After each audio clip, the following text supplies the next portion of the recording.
কখন দিয়ে girlfriend phone দিয়ে বললো চাইনাবাদে আসতে 1 ঘন্টা ধরে এসে দাঁড়া হয়েছি, ঐশীর খবরই নাই। দেখি ফোন দিয়ে দেখি কি অবস্থা, কত দূর আছে। হ্যাঁ ঐশী, বাসাইতে বাড়াইছ? আর কতক্ষণ লাগবো? আমি তো 1 ঘন্টা ধরে এখানে দাঁড়া আছি তোমার জন্য। ফটকে আইসো। আর তোমার এই মাথা মোটা বাবাকে একটু দেখা আইসো। তোমার বাবাকে দেখে কিন্তু ভয় করে আমার।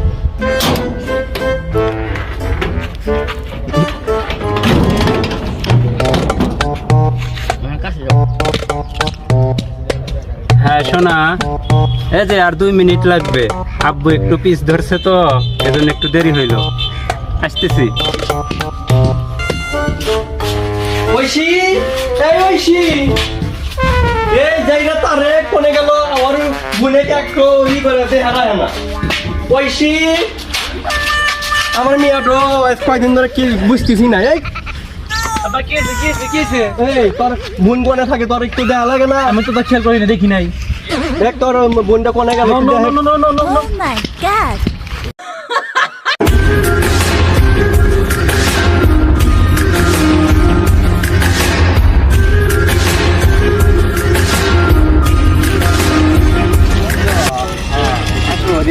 কথা বলি, কথা বলি।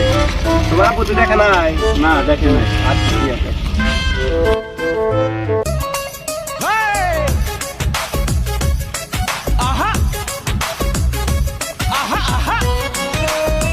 আব্বুর চোখ তো ফাঁকি দিয়ে তো আসলাম, আমার তো খুব ভয় করতেছে গান।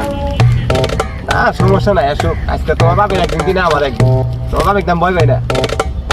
সেই আসো।